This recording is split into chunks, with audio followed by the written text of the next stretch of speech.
Bueno, seguimos con el texto de Bocará de 2001 alrededor del concepto de etnogénesis, este texto donde vamos a ver algunos aspectos de orden más bien teórico, no vamos a ver tanto un caso en particular. Estábamos con el concepto de etnogénesis que Bocará toma de un autor anterior, eh, que originalmente se pensaba en términos más de etnogénesis como resultado de un mestizaje biológico. Ahora no pensamos en etnogénesis en términos de mestizaje biológico, que no tiene eh, un sentido particular en sí mismo, digamos, puede haber una mezcla, entre comillas, entre diferentes pueblos sin que de ellos surja una nueva identidad colectiva. Y también obviamente puede suceder lo contrario, ¿sí? El concepto de etnogénesis nos sirve para pensar esas configuraciones sociales que aparecen, que implican cambios identitarios y políticos, como resultado de la fusión, es decir, de la unión de fragmentos de otros pueblos o del desprendimiento de un pueblo. Básicamente lo que estamos viendo es procesos de cambio al pensar este término de etnogénesis. Pienso que va a quedar mucho más claro eh, justo a continuación, cuando trabajemos un poco el otro texto de Bocara, porque lo vamos a ver con un caso en particular. Este, es, este concepto de etnogénesis es uno de estos de estas diferentes nociones que mencionábamos en el video anterior, identidades interdigitadas, mestizaje, etcétera, que tratan de romper con estos esquemas esencializantes que teníamos de la noción de cultura más tradicional de la antropología y de la ciencia social. Eh, esta idea de etnogénesis ya nos hace pensar que los pueblos no son algo que estuvo siempre, como en ese mapita que veíamos hace un rato, donde parece que desde el principio de la historia hubiera habido un espacio asociado con tal o cual grupo étnico, sino resultado de un proceso de cambio. ¿Sí? Eh, Bocara retoma a otro antropólogo que se llama Amsel, un antropólogo africanista, también para pensar esta idea de cultura y de identidad étnica.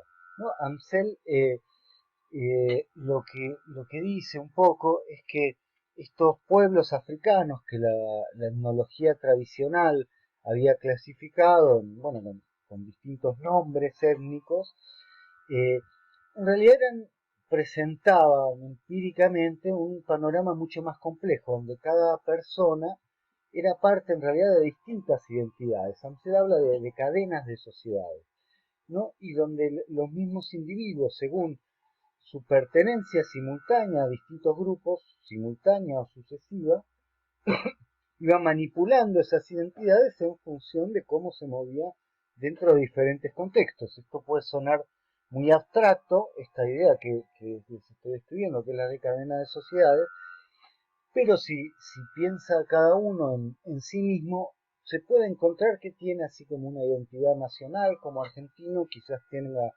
una identidad religiosa, es, no sé, cristiano, musulmano, lo que sea, tiene una identidad más local, como marplatense, tiene una identidad asociada, si es descendiente de inmigrantes, a aquel lugar de donde venían sus antepasados, se siente bien con una identidad italiana o de donde sea.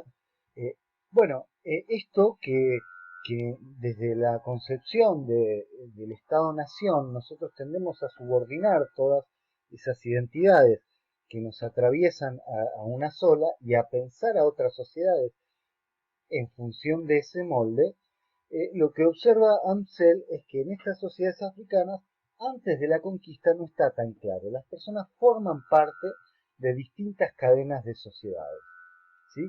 Y de hecho, el definir a alguien exclusivamente en función de una de esas identidades o de poner una de ellas sobre otras, es resultado de determinadas luchas políticas y luchas de clasificación.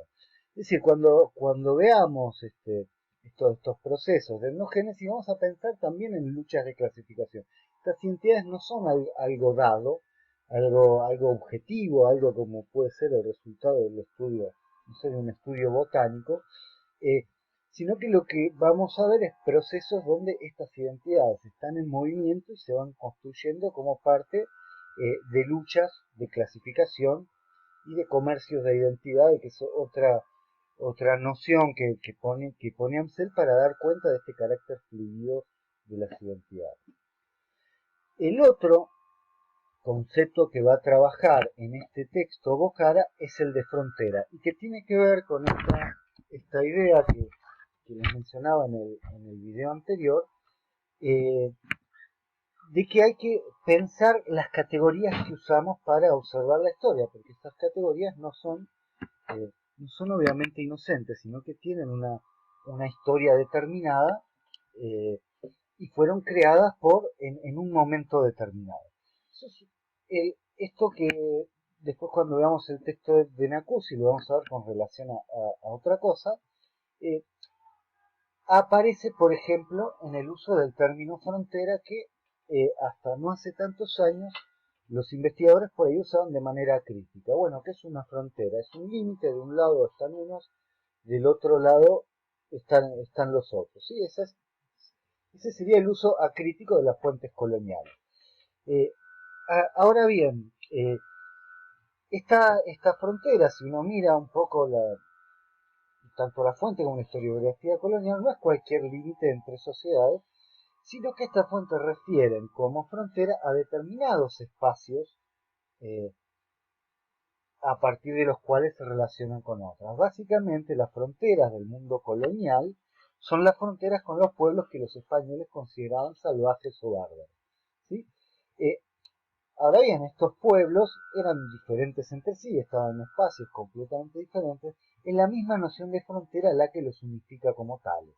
Es decir, si nosotros pensamos a esos pueblos en función de esa noción de frontera que tienen las fuentes coloniales, lo que vamos a hacer es estar de algún modo reproduciendo el punto de vista de quienes escribieron esas fuentes, que son los conquistadores españoles, reduciendo no solo la complejidad de los pueblos que están del otro lado de la frontera, sino de los propios españoles que trabajan en esos espacios.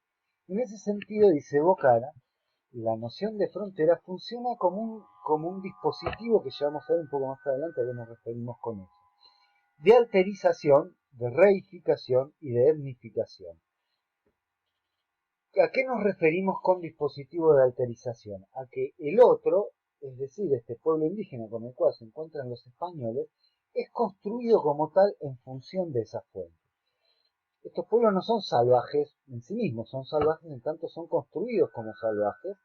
Esa imagen construida por los españoles queda fijada en papel y después posteriormente va a ser recuperada por historiadores, por antropólogos y mantenido en ese lugar. En muchos casos también, en este proceso de construcción de la frontera, perdón, en este proceso de construcción de la frontera por medio de las fuentes, también aparecen una serie de rótulos étnicos, a partir del cual ese funcionario colonial clasifica y distingue y ordena a ese pueblo que tiene enfrente, esos distintos pueblos que tienen enfrente. Para eso vamos a usar un término que se llama etnificación, que también vamos a ver en un ratito con relación a un caso en particular. ¿Sí? ¿A qué se opone estos dispositivos de alterización, de los cuales la etnificación es uno? ¿Cómo debería entonces pensarse la frontera según Bocara? Básicamente vamos a pensar la frontera como un espacio de transición y configuración de identidades, es decir, no como un límite que separa dos sociedades homogéneamente internas y completamente diferentes entre sí, ¿no? Lo cual nos remite a esa noción de cultura que estábamos viendo críticamente. Sino que vamos a entender que tanto la sociedad colonizadora como la sociedad indígena tienen toda una serie de diversidades y cambios y heterogeneidades internas.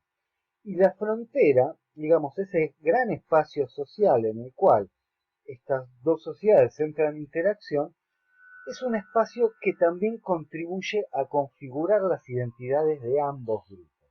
¿Sí? Estamos, digamos, cambiando completamente el enfoque, como vemos. tanto la noción de grupo étnico y de cultura, como de esos espacios donde los distintos grupos étnicos se encuentran. Vamos a pasar ahora, nos vamos a quedar con esto nada más del texto de Bocara. Después, cuando lo lean, van a encontrar que él cuenta 3 ejemplos para ilustrar estos conceptos de etnogénesis, etnificación, de cadenas de sociedades, etcétera, que son el pueblo jumano, que es en México, el pueblo misquito del Caribe y los mapuches. Lo vamos a pasar por alto porque lo que nosotros vamos a tratar de hacer es ver un poco estos conceptos, cómo funcionan para trabajar unos 3 estudios de caso que tienen más que ver con el espacio en el que nosotros estamos pensando. Primero vamos a seguir con Bocara, solo que vamos a ir al otro texto de Bocara, que es el de 1996. ¿Sí? Es anterior al texto que vimos recién, pero trabaja acá sobre un caso en particular. Para ubicarnos espacialmente, estamos en la Araucanía o Gulumapu, que es como se llama este espacio del territorio. Actualmente es el centro-sur de Chile, un poco más arriba, por acá tienen Santiago, esta es la ciudad de Valdivia. ¿Sí? El espacio indígena mapuche es todo este gran espacio que va por acá. Bocara va a trabajar en particularmente sobre este espacio y sobre un cambio que él va a llamar etnogénesis entre el siglo XVI y el siglo XVIII.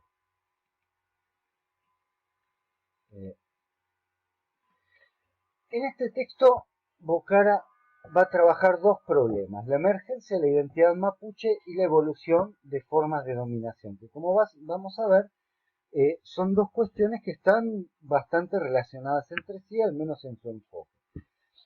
Empecemos por esto. La emergencia de la identidad mapuche. Lo que dice Bocara es que tradicionalmente se pensó la identidad mapuche en una perspectiva esencialista, es decir, los mapuches son un pueblo que ya estaba en el momento en que los españoles llegaron, y que incluso tendría un origen milenario. No hubo cuestionamientos de dónde había surgido esa identidad. Se consideraba esa identidad dada, ¿sí? Dada en sí misma. Está pensando fundamentalmente en los trabajos etnológicos, ¿no? En la antropología chilena. Estos Lachman, Guevara, Faron. Bueno, Faron es norteamericano, pero son todos antropólogos que han trabajado en Chile durante el siglo XX. Sin embargo, con esto tenemos un problema, y es que el término mapuche no aparece hasta la segunda mitad del siglo XVIII, cuando de hecho empieza a aparecer bastante.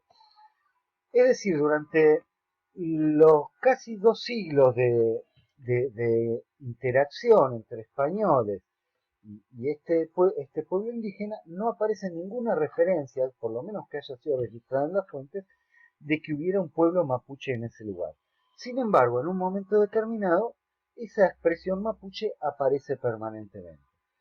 De hecho, para la etapa anterior, digamos, para el siglo XVI y el XVII, aparecen toda una serie de rótulos que no refieren a, a, a los pueblos indígenas de esta región en general, sino a pueblos en particular, de determinada zona o determinado liderazgo, y como expresión general aparece la palabra reche. Bueno, ¿qué es lo que transformó a los reche en los mapuches? Es lo que se pregunta Bocara, para lo cual va a utilizar este concepto de etnogénesis que estuvimos viendo en las filminas anteriores.